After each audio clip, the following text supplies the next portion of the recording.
I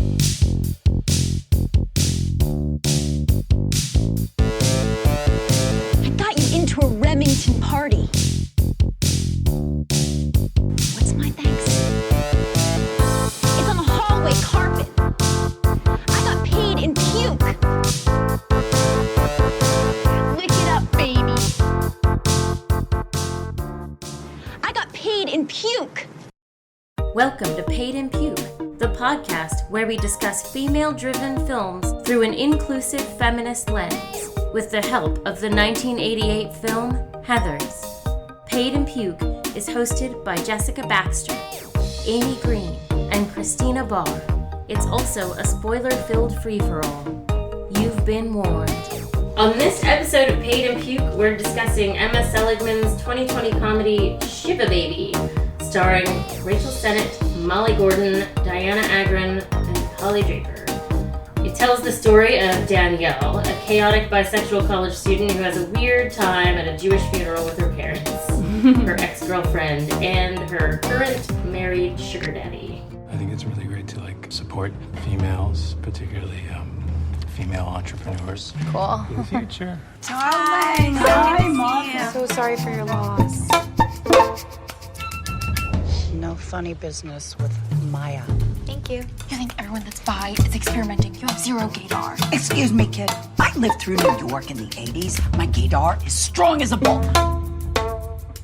You can't just show up to the after party for a Shiva and reap the benefits of the buffet. She lost so much weight. Yeah. You think she has an eating disorder? I was trying to major again. Sweetheart, feminism isn't exactly what I'd call a career. It's not my career, it's a lens. Max worked for your father years ago. Really? Just try to behave yourself today. I'm not gonna blow him in the bathroom. Why do you keep looking over there? Hi, I'm Kim Beckett. I don't think she's pretty. Malibu Barbie is not pretty. I mean, she's just basic. Danielle! Look at this. Oh my god. Are you on drugs? No, just kidding. Is she okay? I already have a plan and a path, So you just study and don't eat and go out with your beautiful friends. Is that it? Is that your life? Yeah. Yes, that's my life. Wow, lucky you. Mom. Who died? Seligman and Sennott also teamed up for a little banger you might remember called Bottoms. It's a great team up. I'm Jessica Baxter. I'm Amy Green. I'm Christina Barr.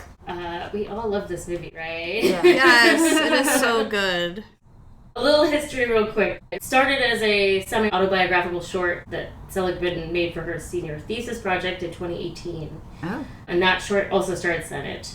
But it was much more boiled down film, obviously, and it didn't include Maya. Oh, okay. That was an addition for the movie. And another fun fact about the movie is that the production staff were almost all women by design. Oh, nice. And that even though Seligman didn't mean for it to be a horror movie, apparently her cinematographer and her composer for the score were both creating with a horror movie in mind. Oh, interesting. And then in the end, she's like, well, I guess I accidentally made a horror movie.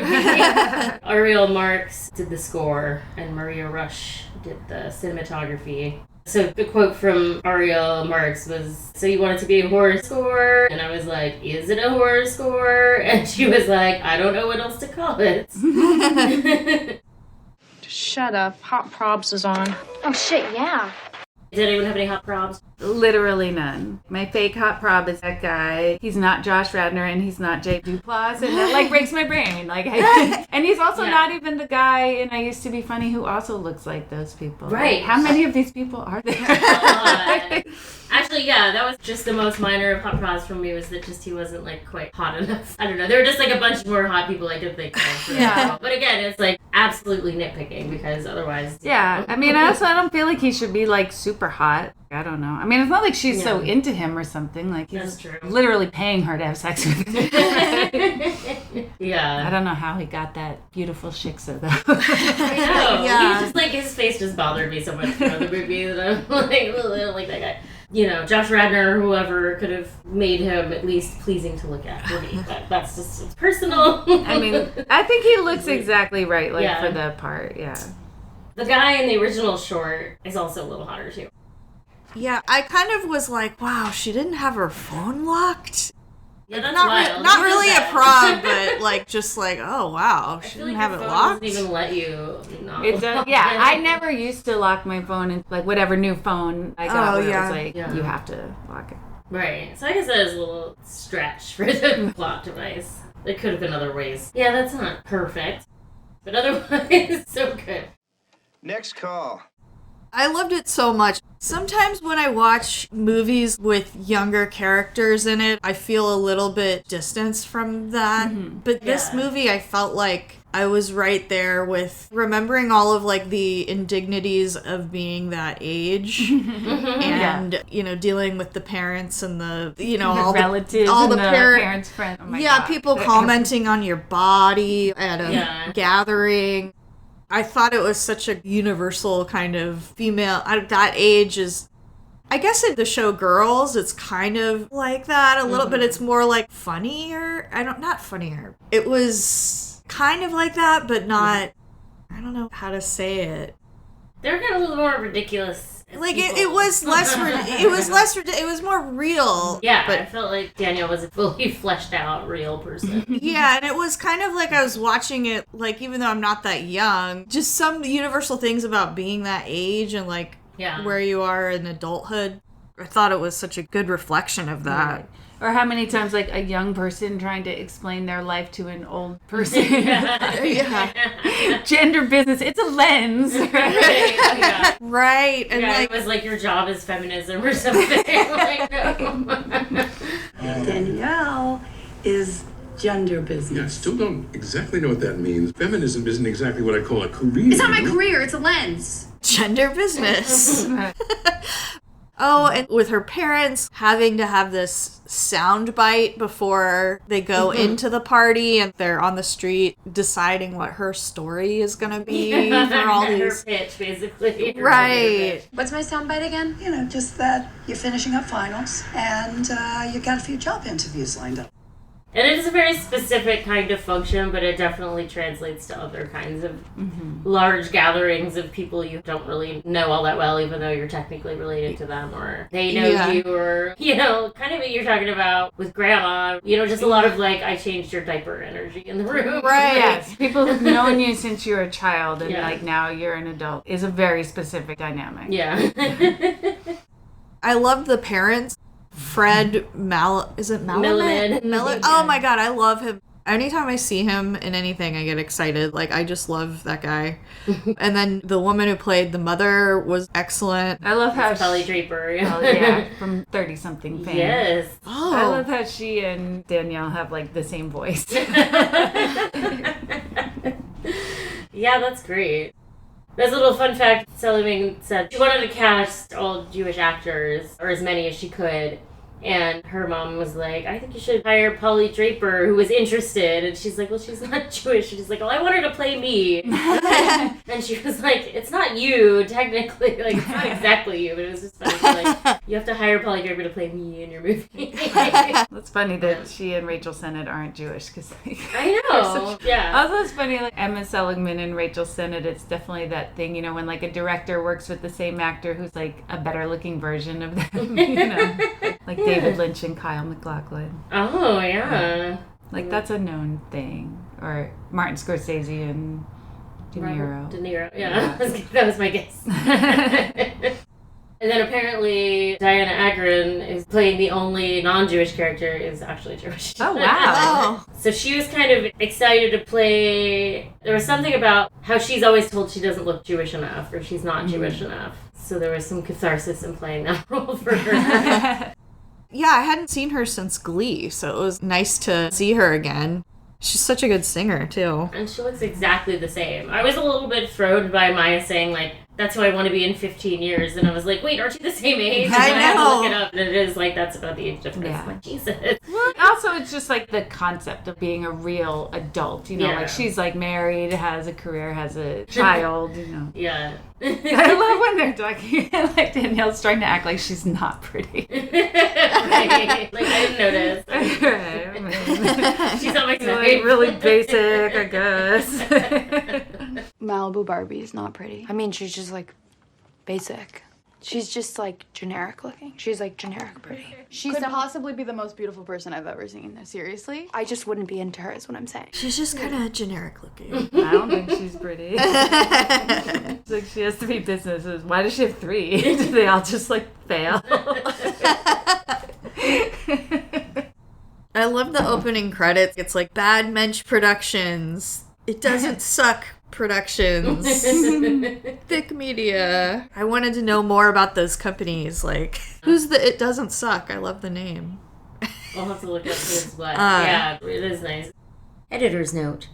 Utopia is a New York City and LA-based distribution company founded by Robert Schwartzman and Cole Harper.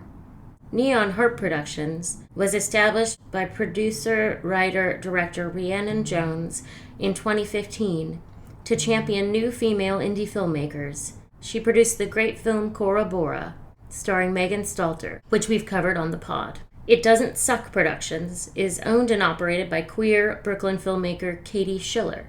Thick Media is a film collective co-founded by Brooklyn-based artist Lizzie Shapiro, who also produced the film festival darling Mickey and the Bear.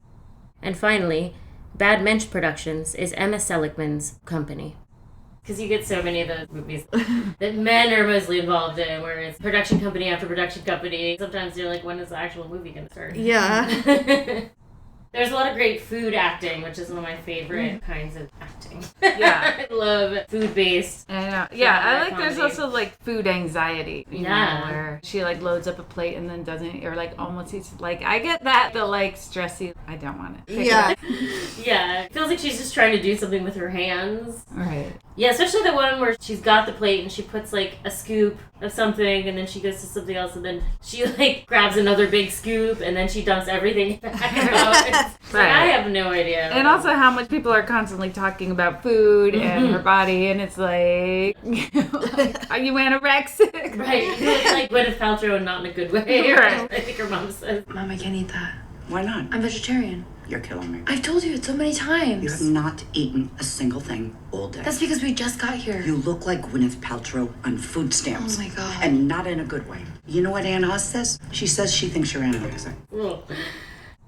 And then she's kind of like this default cleaning person to the woman who's like, my cleaning lady gets the flu. It's the worst time. Man. And like, she actually wants to escape a conversation to offer to clean up like a kid's vomit. Yeah. I thought that part was really funny. It's like, wow, yeah, I would want to do that too, to get away from these people. Totally. Yeah. That is what it feels like to be somewhere you don't want to be. Yeah. How can I remove myself from the situation and seem like I'm just being helpful?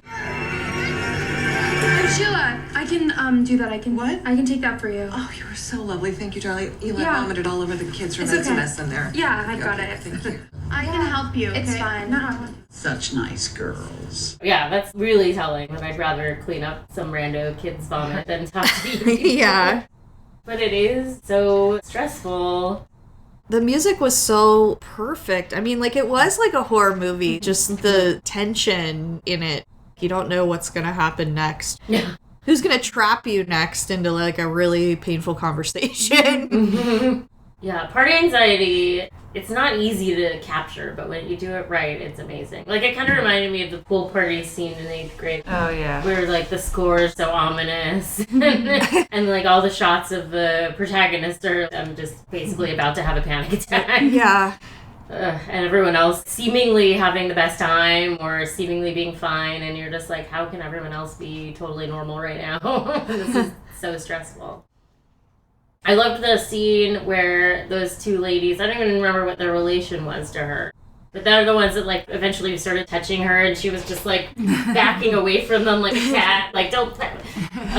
The way it's shot at first is, like, the two of them, one on either side of the frame, like the Talking Heads and Electric Company almost. And they're just talking at each other, and then Rachel Sennott's in the middle, and then the camera just kind of zooming slowly into her face while they're talking. It's so good. It's just so perfectly captured. Mm-hmm.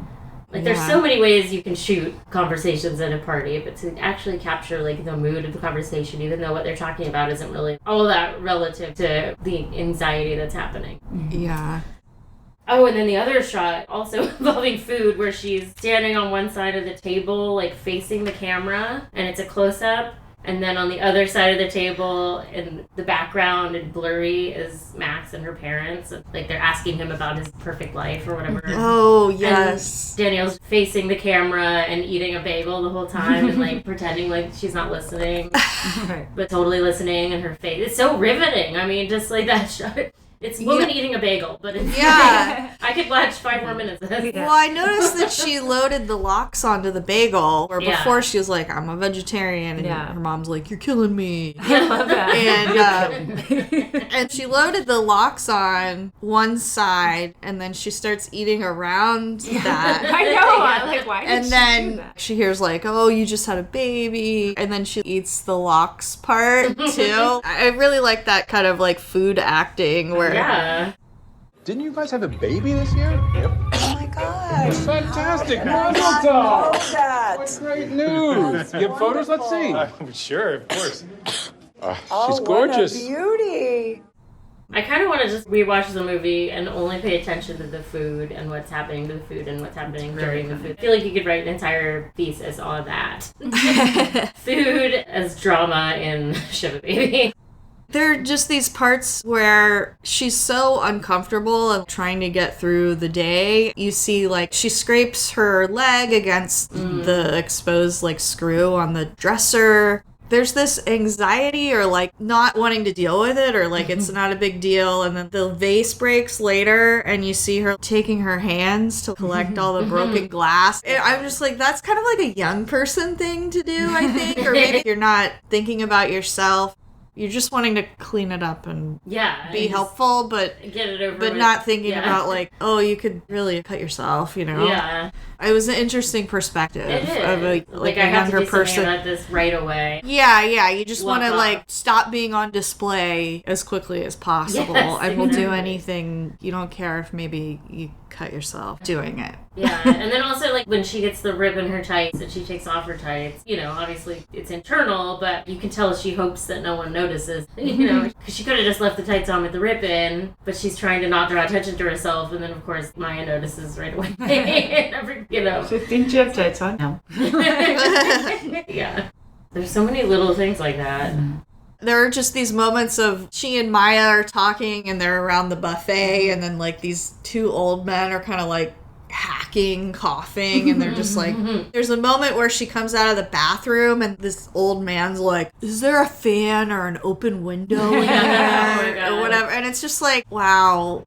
Things that people will say to a younger woman that maybe they wouldn't say to other people, or, you know, the way that she's like serving on a tray, like these cookies, and Maya comes up and she's like, thank you. It was really a bit of food drama. Yeah. I think she was trying to carry them to the table. I know. I think and she then was. people kept grabbing them. yeah, but it was like she was like the server person all of a sudden. I don't know, it just kind of made me think like, oh, I wonder if it wasn't like a younger woman doing that, if they would just, I don't know. Yeah, that's a very interesting question. I don't know. I think a lot of those older people have like no filter. They would be like that for anyone. Oh, okay. Yeah. Like someone walks by with a tray of cookies they're taking. Like, yeah, maybe that's just another thing about being like kind of a family function, even though there's people who are technically not family there, where it's just like you do stuff you wouldn't do at a party at a stranger's house or an acquaintance. It's also funny that she doesn't even know who died. Every time that she's kind of bullshitting is so funny, you know, when she obviously didn't go to the funeral and she's acting like she did. She's like, I thought the whole thing was beautiful. That was your favorite part. Right. You can't just like show up to like the after party for a Shiva and like reap the benefits of the buffet. That's there. What was your favorite part of the service? The whole thing was beautiful. Interesting. You must just be so sad. I loved how she's like, did you miss me? She's like, where's Danielle? Were you like looking for me and asking everyone? No, I was not looking for you. Let's live in the truth. Danielle? She was so full of life. She was so, She was so full of life, you know? She was so, I'm really... Apparently, Rachel ad-libbed the "I'm not into the whole girl boss thing" line, which is so wonderful. That's so nice of you to offer. I don't think that's anything that I would like. I don't really want to be like a girl boss type of, that's not my thing. But it's very cool that that's what you do. Because the essence of the scene was Seligman has a nice quote. She says, "The idea that you are independent, you have no attachments, and you're like a business bitch." The idea that that's a real attainable goal is unrealistic. Being a woman in charge of your career is a wonderful goal to try and achieve, but the term girl boss makes it somehow feel cute.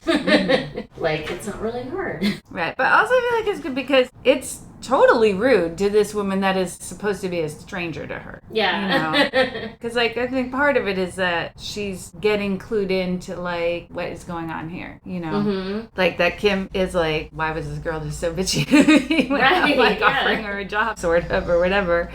It's useful in that way for her to, like, start having some spidey senses of, who is this girl? The bracelet, too. Right. Like, she's like, oh, it's just that it's That's a new collection. Yeah. Literally the bracelet, the tips her. She knows exactly then, I think, and then the follow-up questions are right. Just and also, like, that they allegedly know each other from Shoal. And he's, like, so much older than her. Right. And, like, neither of them go to that, like, whatever that is. Yeah, we met a really long time ago. No kidding, how? At the Beth Israel, right. yeah. You met at Shoal? Yeah. Really, I can't even get you to go to services with The me. thing, it's you can volunteer for the Jewish children. Editor's note. From Wikipedia. Shul is a common Yiddish term used to refer to a synagogue. He's just, I mean, right off the bat in the opening scene. How are you going to get through law school when you're busy screwing around with these guys? How are you going to get through law school when you're busy screwing around with these guys? He's just very condescending to her. I just thought it was funny how she kind of like mocks him for that. She gets done having sex with him in this cool apartment or whatever, and then she has this voicemail from her mom. It's Mommy. Listen, are you coming to the funeral today or what? Because we gotta leave soon. You told me you were, but your dad just said you're not. You know what? Just call me back, okay? Call. Do not text me. The dichotomy, the different lives she has. I just want to know, like, what does this guy do all day? It seems like he has this charmed existence, but you can tell there's, like, hostility with his wife. Like, oh, you wouldn't believe the restaurants he and his friends go to. They're foodies or whatever. That's funny. I never would have pegged you for a man of luxury, Max. Oh, are you kidding me? Him and his friends go to the most ridiculously expensive restaurants, don't you? I mean, they're foodies.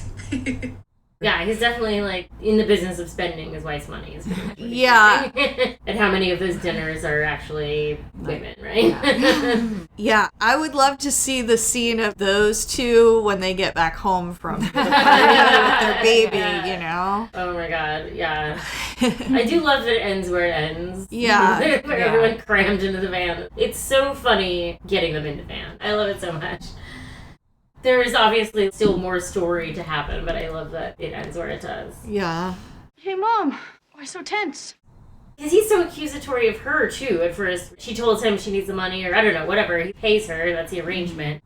Then the mom is like, you don't need money, I pay for everything. And he's being kind of, like, smug about that, you know, the way he's looking at her. But then it's like, what are you doing, dude? You're spending, you're spending your mommy's money, too. Yeah. Like when he's talking to her in the very beginning and then also that part. Like he's trying to gauge, I think, at the beginning, like how many other people are there.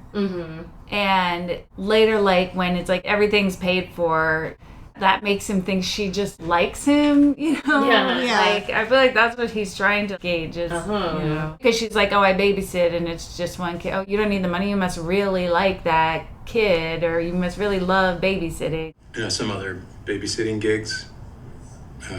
Or maybe you'll just be sticking with the one? No, Danielle doesn't need to work because her parents pay for everything while she does her, like, art thing. Really? So you must be really in love with this kid. If you don't need to be getting paid.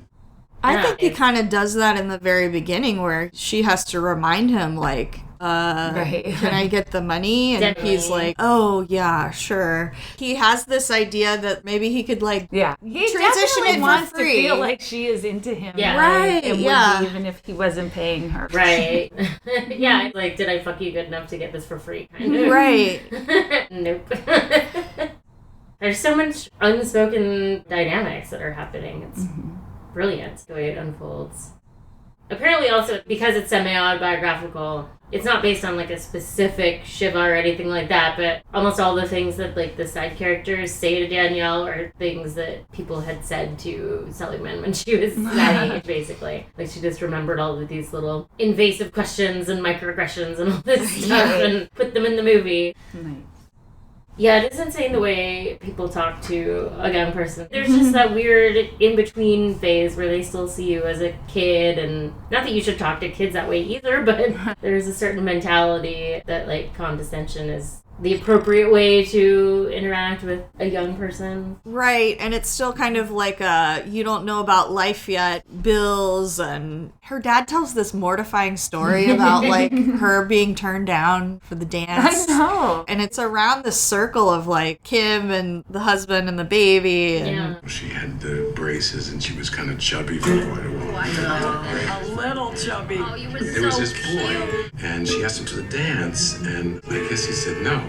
And like everybody at school knew and saw the whole ride home, there were these little tears coming down. I felt bad, but you know, like she's my baby, but everybody goes through it. You know, it'll happen to your girl. And then it goes into this song, which I thought was so hilarious, a song called Shake the Baby.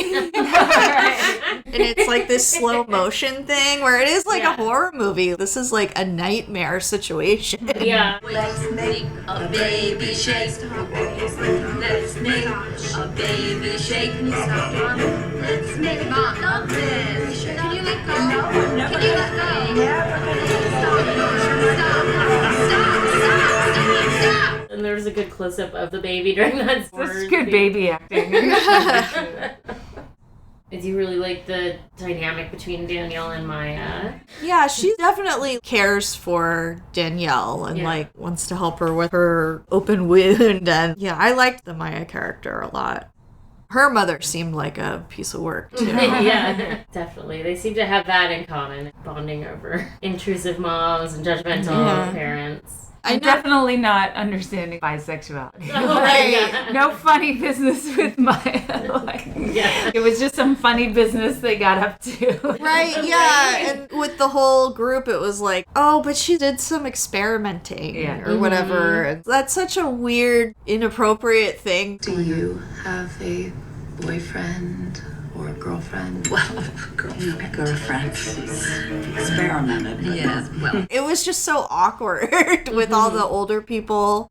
And I noticed that Danielle's wallpaper was a picture of the two of them together.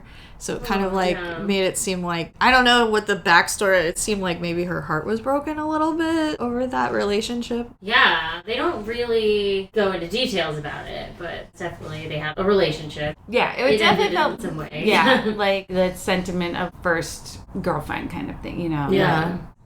It's funny when they're telling the story to him of going to the prom together, and he is definitely not cluing into like they went as a couple as dates. Yeah, oh, that's nice. Yeah. I feel like you two had a really fun prom. You bet that we did, yeah. I know, we like had a limo. Yeah, I spiked the punch, like puking everywhere. And we like fucked. She had her first orgasm. What the fuck is wrong with you? What? It was the night to remember. Oh, sorry, Mort. Hey, Mort, how are you? Yeah, her response to him was hilarious. She's like, it was a night to remember, just like sisters.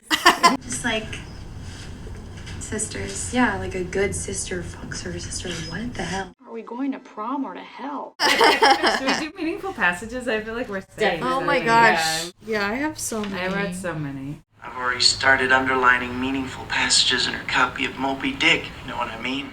You look like Gwyneth Paltrow on food stamps, and not in a good way. Not in a good way. I mean, I love, like, I'm vegetarian, you're killing me. I like how her mom really needs the compliment about how she looks, and Danielle's like, you look great, and she's like, Do I? Yeah, Mom, You look didn't good. say that in a very self-assured way. She's like teasing her hair, using the van as a mirror before she goes in. like, Maya's, you can't just, like, show up to, like, the after party for a Shiva and reap the benefits of a buffet. I mean, Also, just wait, Mom, who died? It's really funny. Who died? Abby. Uncle Porty's second wife's sister. You remember her? No, I don't think so. She used to play bridge with Bubby. Really? Yeah. And there's where her mom was like, I went through New York City in the 80s. My gaydar is strong as a bull. Yeah, that's the response to Danielle basically being like, you don't believe in bisexuals. I thought you were done experimenting. You think everyone that's bi is experimenting. You don't know anything. You have zero gaydar. Excuse me, kid. I lived through New York in the 80s. My gaydar is strong as a bull. Also at the end when they help like this super old lady to her car who like should definitely not be driving. Wait, doesn't she have an expired license? Yeah, they took it away. She's not supposed to. Whatever. And then Maya's mom's like, Where were you? I was looking all over. We were helping Mrs. Bronstein to her car, Mom. Why? Why? Because you're supposed to help fucking old people. I don't know.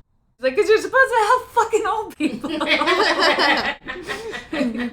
The gender business. Oh, so you could run marches like the Pink Pussy Hats. My major was sort of like women and gender studies through the lens. So you could run marches, like with the Pink Pussy hat. Yes, exactly. That's such a good idea, right? You love to march and you love to knit. Our friend Steve Epstein. You love to march and you love to knit. That was really funny. You love to march. People love marching. Right. I also very much doubt that she loves to knit.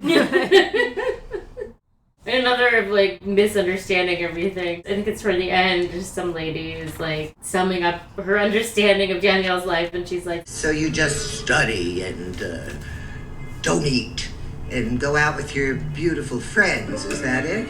Is that your life? Yes, that's my life. Wow, lucky you. like, that's all I do. That's just me in a nutshell. I guess there is this assumption, the older generation, that being young is like the easiest. You know, right. Young people have it easy. I mean, hopefully we're getting away from that, but that's very prevalent in this movie. Being in your early 20s means that your life is easy. I like Maya saying, grow up, be different than other people. Why don't you fucking reach out? I just told you that I did. I told you that I reached out. Okay, well, why don't you just call me like an adult? Nobody calls, so. Well, grow up. Be different than other people. And then they like kiss. I really like that exchange with the two of them in the back of the house. Yeah. Where they like, I miss you. Sick. Awesome. Cool. They do have like a really sweet dynamic. I like it a lot.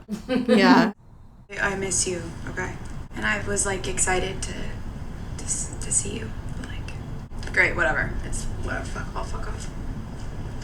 Okay, I miss you too. Sick. That's awesome. Cool. Great. Awesome. Kind of like near the end of the party, she takes like some random wine that she found on a table and like drinks it. And then like he sees her from like across the room and he's like, oh shit, she's coming over to talk to us kind of thing. Yeah. And like they're looking at photos with an older lady. And she's like, oh, you guys are at the Holocaust Museum. You look so happy. And then it goes into like, how did you two meet? He just has this like really fake like kind of laugh. I just loved watching him squirm in that part. Yeah, it is nice when he's actually made uncomfortable, however briefly. Did you all know about the concept of sugaring as like a sugar practice? Baby? Or? Yeah.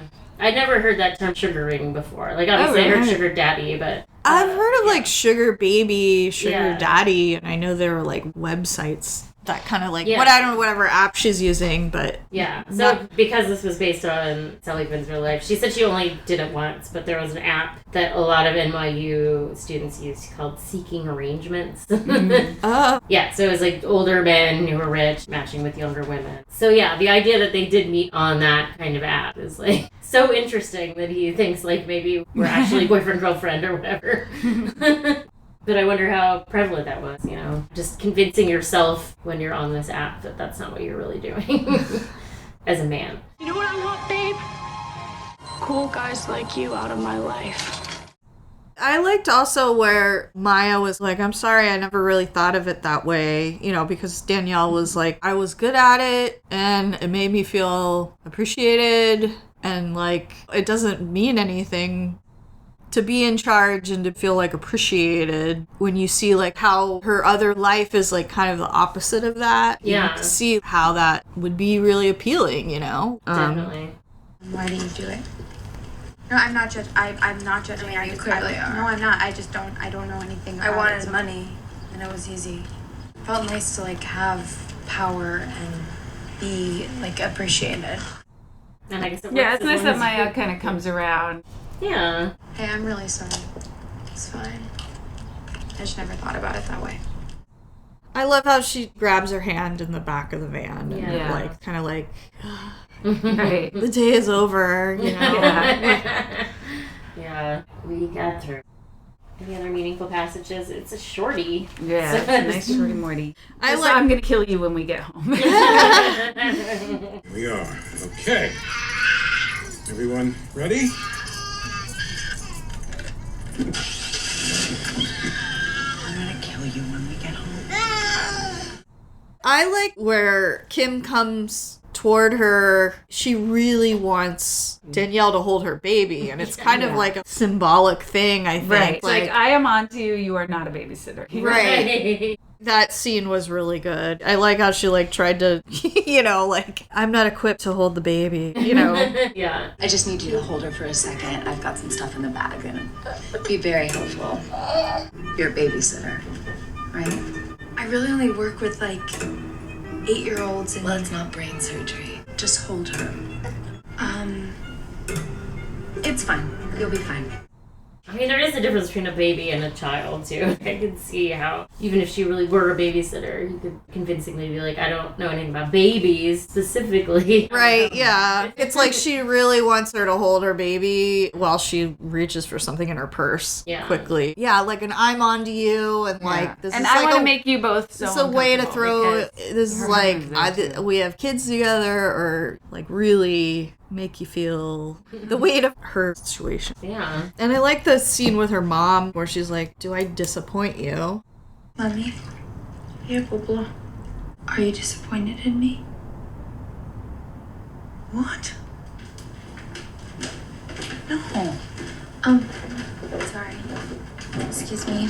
And it's like, they can't have that honest conversation. I forget exactly. It seemed like Danielle like starts to run off after, which is a really weird way of asking that, because it's like a, you're not gay, are you? Kind of question. I don't know.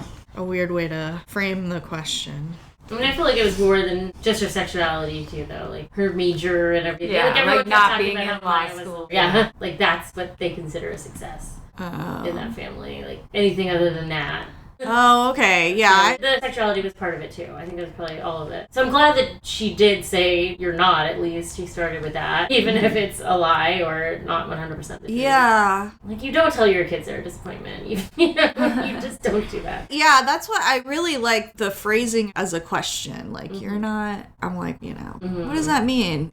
Yeah. Because she clearly has these ideas of wanting to fix her daughter up with the rabbi or with the... Right. I don't know. My mom was always like, I just think Lee hasn't met her David Duchovny or something. And it was just... Weird. Yeah, I don't know. Like, I guess I just was projecting a little bit, but... Famous philanderer, David Duchovny. I know, right? Wow, that's funny. Strange. Yeah, because she's a Scully girl. Yeah, major Scully girl. Yeah. I mean, she was obsessed with Jodie Foster. We had every VHS of her movies. That's kind of like back in the 80s, 90s, like young lesbians loved Jodie Foster. Sure. I mean, that was definitely the case with Lee. We would go to the movies just to watch the trailer for Contact. Oh. She wanted to see Jodie Foster in the trailer. But yeah, it just seemed like the mom, I don't know if she just wasn't exposed to like different sexualities or, I don't know. Yeah, She's like, I I mean, grew a up little in bit, I guess, New but York not City that. in the 80s or whatever. Right. She was around it, but she wasn't part of the community, or she wouldn't say things like that, right? Right, yeah. She was just adjacent to it and aware of it. It's very telling. All those little lines are so loaded. What else does it suicide need, huh? Now, if you'll excuse me. It is such a great rewatch for being such a simple concept of young women at awkward party, basically. Yeah, I loved it so much. Just being that age, it's really rough. Like, it's getting out of college, and it's sort of like this way station.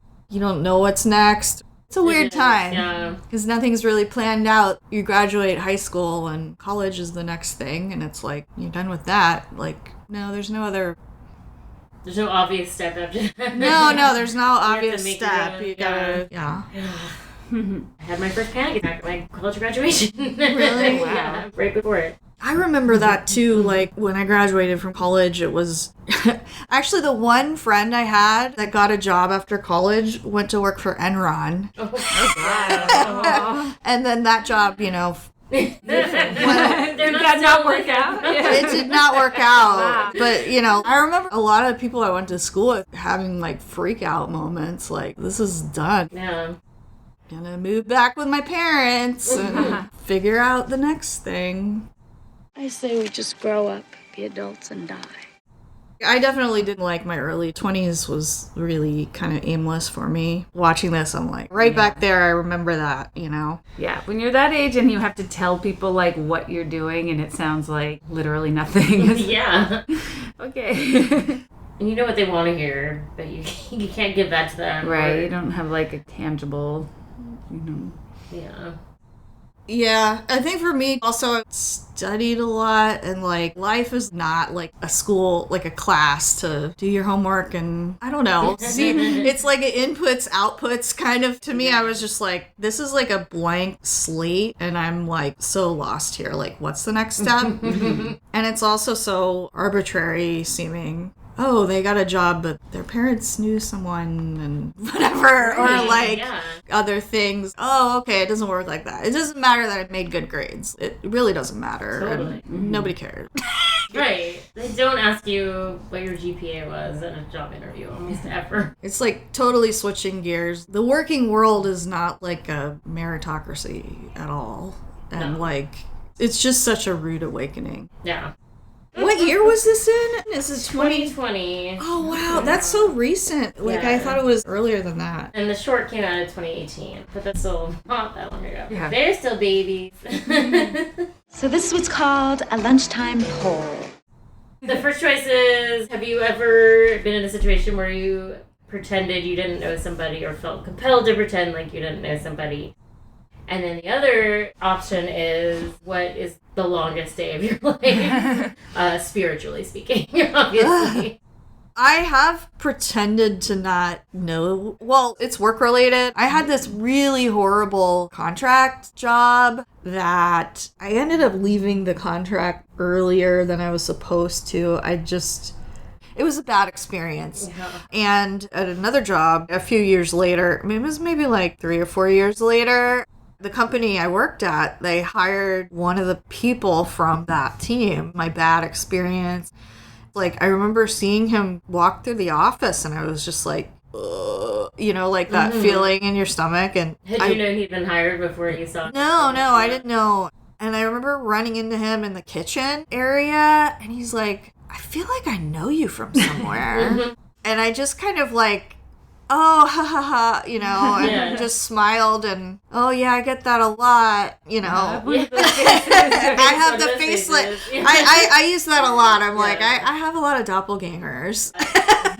So I totally just like avoided. I never really worked with him directly in this new place, so, but I was like, oh God. That's really funny. But it felt nice not to go into it. You know, when you just don't want to go into anything and... Especially if they don't know. You know, if they're like, if he didn't know. Kind of thought maybe he knew, but I was just like trying to embrace that more. I have this like weird customer service mentality or something where I feel like I have to answer. I'm slowly grasping this, oh, I don't have to go into that with this person. You don't know anyone explanation. I don't know this. I've only just recently come to that point. Yeah. But I was proud of myself for doing that at that time. I'm proud of you. Thank you. It is definitely something that I wasn't aware of until embarrassingly recently. Yeah. Because you are trained as a young woman to, like, explain yourself. Right. Make everyone else, like, no, you don't have to do that. Yeah. What I thought of, so a friend of mine has an ex who, there was a time when we had business in the same neighborhood repeatedly for a little while, and even though we definitely knew each other, every time we would run into each other, he would pretend he didn't know who I was and like wouldn't look at me. One time he almost ran me over with his bike and he didn't say anything. One time he was walking with his kid and the kid said hello to me and he still pretended like he didn't know. Wow. So that's what that made me think of. It's like, wow, dude. We don't have to be best friends. We can just acknowledge the existence of the other person. Yeah, that's hardcore. What is your damage, Heather? But I want to do the longest day. The first thing I thought of is kind of boring answer, which was just when I gave birth to my first child, which is a very long day. Yeah. But, that happens. Happens a lot every day to people. So then the other thing I thought of was this one work trip back when I worked at this financial firm, financial planners. And the flagship office was in Portland, and so we went on this all-day meeting in Portland, and they're gonna spend the night, and they were like, let's all drive down together and we'll spend the night and we'll go back in the morning. And I was like, I don't want to spend the night there, so I will just take the train home. That'll be nice and easy, and I don't have to hang out with these people any longer than necessary. And they picked me up so fucking early to drive down, and they all have the worst taste in music.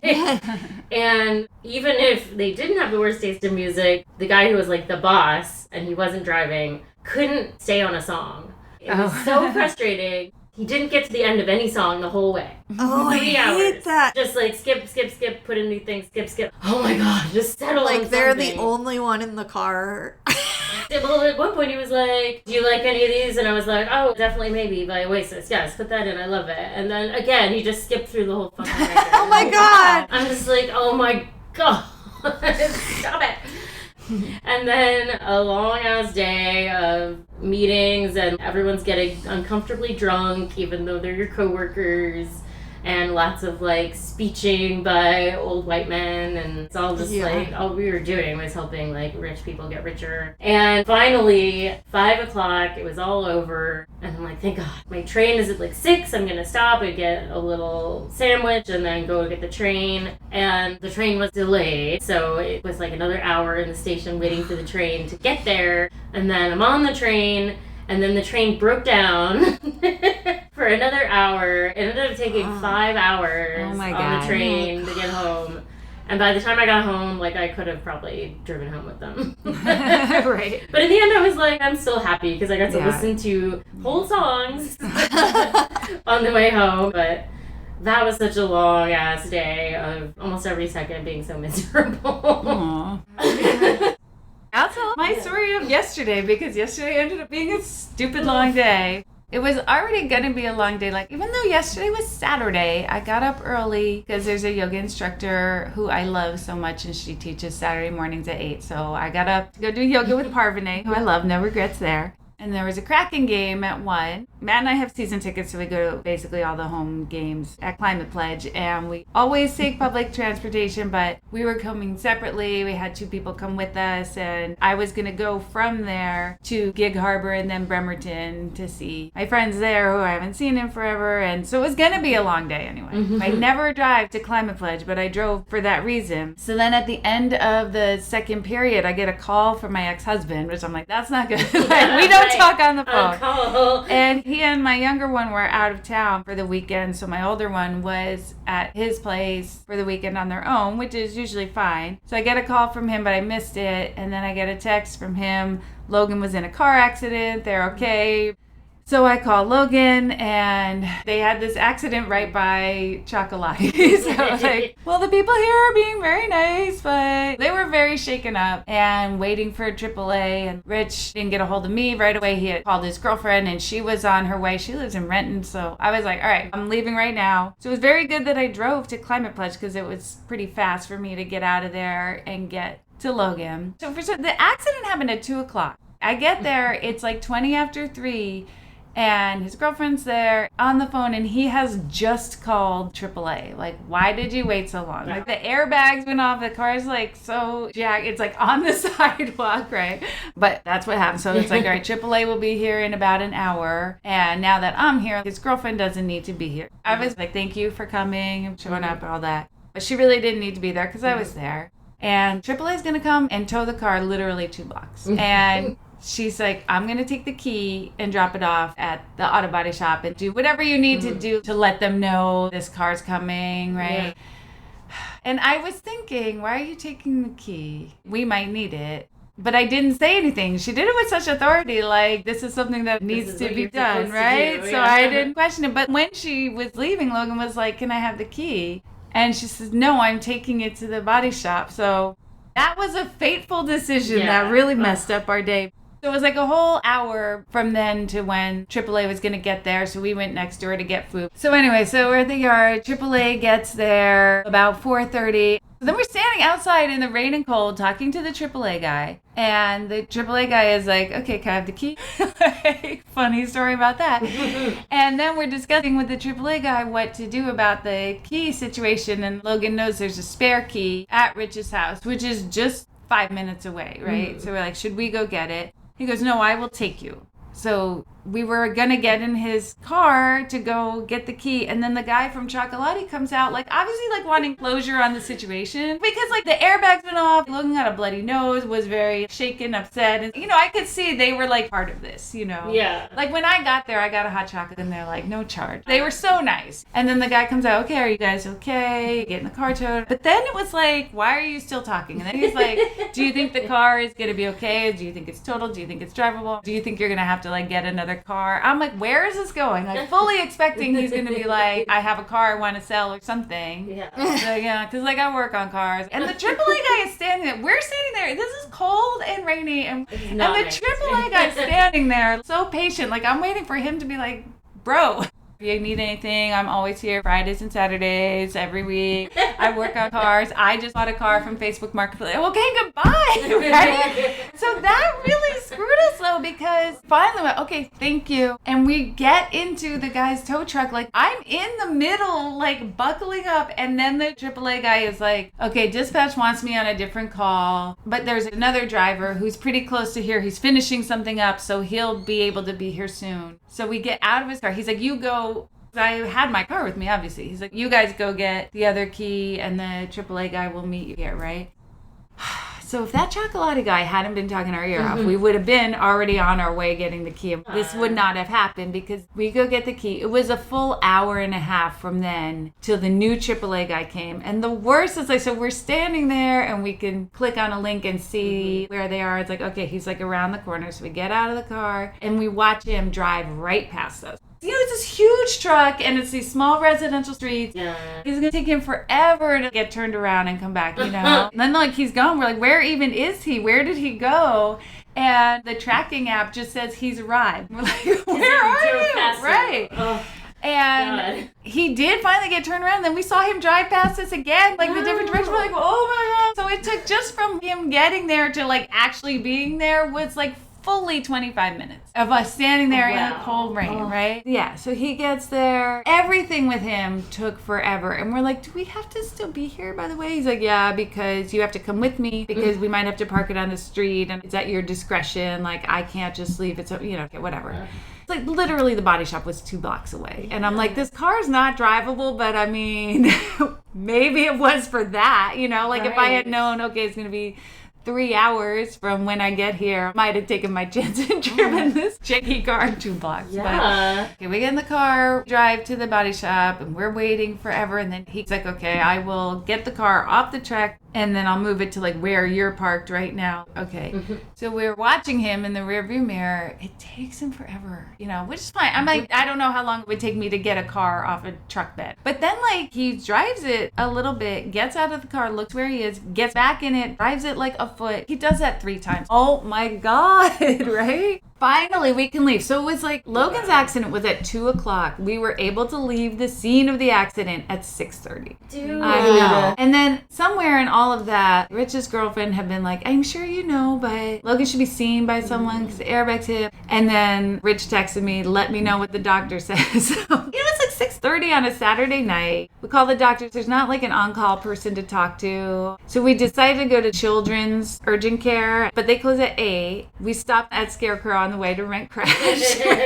David Cronenberg's Crash. Urgent Care, like all the way on the other side of town. And Logan like really didn't want to go at all. Logan's like, I'm fine. I don't have a concussion. Even if I do, what are they going to do, right? Mm-hmm. But I'm like, I don't know. So we go and they're like, do you have an appointment? I'm like, I didn't know that was a thing, appointment at Urgent Care. Right. And she's like, well, let me see if they have any walk-ins left. They don't. She says, if you really need to be seen by someone, you need to go to the emergency room. And I'll tell you, that will take several hours. Yeah, of course. Yeah. And so we're like, we're not doing that. Right. Right? Yeah. And so I'm like, we can just tell him we went to Urgent Care, which we did, right?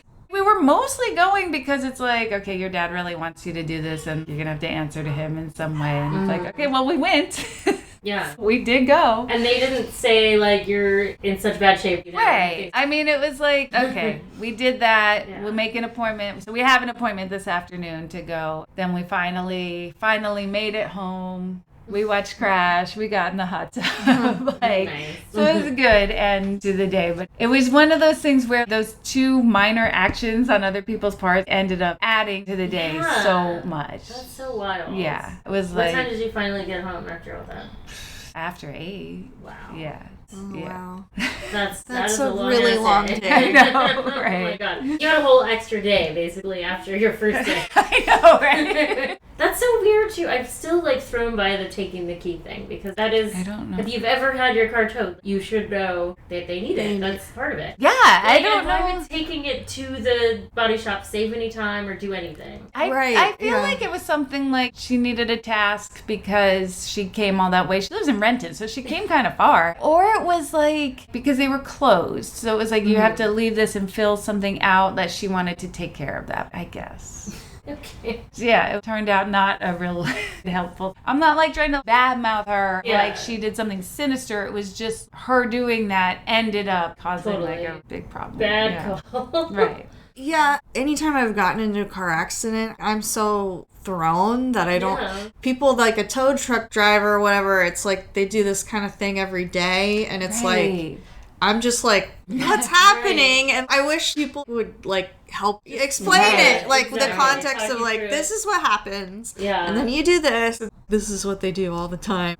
Right. Yes. Like there's occupations where for them it's an everyday thing, and then for the people that you're dealing with, it is like a total crisis. Yeah. Every single person near me is having like the worst day. Right. That's a lot. We were involved in a lawsuit like a very long time ago, and when we were trying to settle without going to court, I was like, I really don't want to get sued. And the lawyer was like, don't worry about getting sued. Happens every day in my line of work. I'm like, yeah, your line of work. Thanks, bro. Right. Comforting. Right. People get shot every day in my line of work as an ER doctor. Right. This happens every day. Okay, yeah. Perspective, I guess. Right. I mean, we did get sued. It wasn't really that big a deal. All right. Good polls, everybody. Good polling. How very. Any final words about Shiva Baby? Oh, I just want these two to work together forever, you know. Yeah. I think they will. Yeah. They met in college. They're besties. They're so good. Yeah. They're very good together. Yeah, I definitely feel like Rachel Sennott has like Muse vibes for Seligman, so that's great. And obviously they're both great writers. Can't wait for whatever comes next. Yeah. Yeah. Ditto. Perfect pairing. I can't wait to see their work through their lives, too. Yeah. You know, Yeah. how they approach life. It's funny that their second movie was about high school. That's true. They went backwards. Yeah. If you enjoyed this episode of Paid in Puke, please take a minute to give us 5 stars on your preferred podcast app, such as Apple, Spotify, iHeartRadio, and Amazon. If you did not enjoy this podcast, no further action is necessary. Follow us on Blue Sky at Paid in Puke Pod, on Instagram at Paid in Puke Seattle, and on YouTube at Paid in Puke Podcast. Paid in Puke is hosted by Amy Green, Jessica Baxter and Christina Barr. Music by Silent Partner and Jessica Baxter. Produced and edited by Divine Betty Media. Thank you for listening. You're beautiful. Lick it up, baby. Lick it